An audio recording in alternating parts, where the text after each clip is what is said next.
जय हिंद दोस्तों, स्वागत है आप सभी का आपके अपने YouTube चैनल जैकपुर पे। तो आज का ये वीडियो काफ़ी इंपॉर्टेंट होगा क्लास 12 के सभी छात्र छात्राओं के लिए जिन्होंने अपने सब्जेक्ट में ज्योग्राफी को रखा है यानी भूगोल को रखा है। और आज हम उसके पहले चैप्टर का सब्जेक्टिव क्वेश्चन आंसर देखने वाले हैं। तो वीडियो काफ़ी इंपॉर्टेंट होगा, शुरू से लेकर अंत तक बने रहना है। साथ ही साथ यदि आप हमारे चैनल पर पहली बार विजिट कर रहे हैं तो सब्सक्राइब करके घंटी वाले आइकन को जरूर प्रेस कर लीजिएगा ताकि आपके फाइनल एग्ज़ाम की तैयारी और बेहतर ढंग से हो पाए। सबसे पहले सवाल को ध्यान से देखिए। इस पहले सवाल में आपसे बोला गया है कि मानव भूगोल को आपको परिभाषित करना है कि मानव भूगोल जो है वो होता क्या है, इसको परिभाषित कीजिए। तो यहाँ पे अगर आप ध्यान से देखेंगे तो कहा गया है कि मानव भूगोल भूगोल की वह शाखा है ना, जो मानव समाज की गतिविधियों, संस्कृति, जनसंख्या, आर्थिक कार्यकलापों तथा पर्यावरण के साथ उनके संबंधों का अध्ययन करती है। यह वह बताती है कि मानव किस प्रकार के भौगोलिक परिवेश के अनुरूप जीवन जीता है, उसका उपयोग करता है तथा उसे परिवर्तित करता है। यह मानव और पर्यावरण के परस्पर संबंधों की विवेचना करता है। ठीक है, तो ये इसका आंसर हो गया। इसको अच्छे से आप लोगों को नोट करना है, नोट्स खुद से बनाइए, बेहतर होगा। ठीक है, किसी के भरोसे नहीं रहना है कि आपको वो नोट्स प्रोवाइड करेगा। आपका खुद का नोट्स आपके बहुत उपयोगी होगा। दूसरा सवाल देखिए क्या है हमारा। दूसरा सवाल भी काफ़ी इम्पोर्टेंट है कि अपनी आरंभिक अवस्था में मानव प्रकृति से अधिक प्रभावित हुआ, पुष्टि कीजिए। यानी स्टार्टिंग में जो मानव आया तो वो प्रकृति से ज़्यादा अटैच में रहा, वो ज़्यादा प्रकृति से जो है प्रभावित हुआ। इसके बारे में कुछ टिप्पणी आपको करनी है। देखिए इसके आंसर में लिखना है कि प्राचीन काल में मानव पूर्णतः जो है वह प्रकृति पर निर्भर था, यानी नेचर पर निर्भर था। भाई उस समय तो मशीन नहीं थी, कोई फैक्ट्री नहीं थी, कुछ भी नहीं था, यहाँ तक कि लोगों के पास कपड़े नहीं थे, तो वो जो है नेचर से ही रिलेटेड थे, यानी कि पेड़ पौधों के पत्तों से कपड़े बनाकर पहनते थे।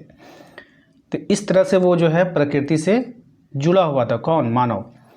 वह शिकार करता था, वनस्पतियाँ इकट्ठा करता था और गुफाओं में निवास करता था। देखिए सब नेचुरल है। शिकार किया किसका किया? प्रकृति में जो जीव जंतु है उसको किया, खा लिया। वनस्पति इकट्ठा किया, वनस्पति मतलब फल फूल ये सब खाने के लिए इकट्ठा किया। और गुफाओं में निवास करता था। कहाँ में रहता था? गुफाओं में। गुफा किसके होते थे? वो भी प्रकृति के, पहाड़, गुफा ये सब किसका है? नेचर का ही पार्ट है ना। कृषि की जानकारी ना होने के कारण वह खानाबदोश जीवन जीता था, यानी खाया पिया सोया, कोई काम धंधा नहीं। ठीक है, ये तब उनका होता था। तो वर्षा, नदियाँ, जंगल, जानवर आदि, है ना, वर्षा, नदियाँ, जंगल, जानवर आदि उसकी जीवन शैली को निर्धारित करते थे। यानी वही तय करते थे कि वो क्या खाएंगे, कब खाएंगे, कैसे रहेंगे। ये सब नेचर पे डिपेंड करता था।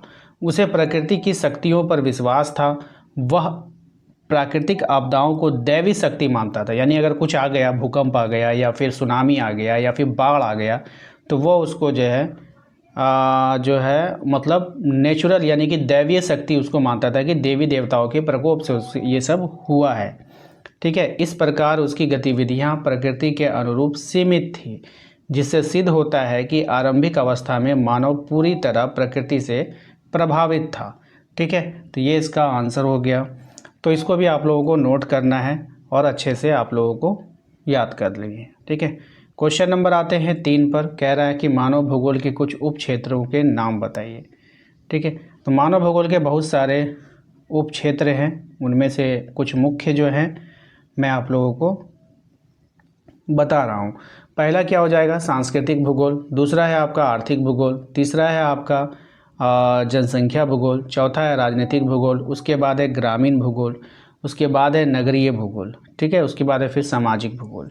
इन उप क्षेत्रों के माध्यम से मानव भूगोल विभिन्न सामाजिक, आर्थिक और सांस्कृतिक पहलुओं का विश्लेषण करता है। ठीक है, तो ये इसका क्या हो गया? आंसर हो गया। अगला सवाल है हमारा कि मानव भूगोल की मानवतावादी विचारधारा का क्या तात्पर्य है।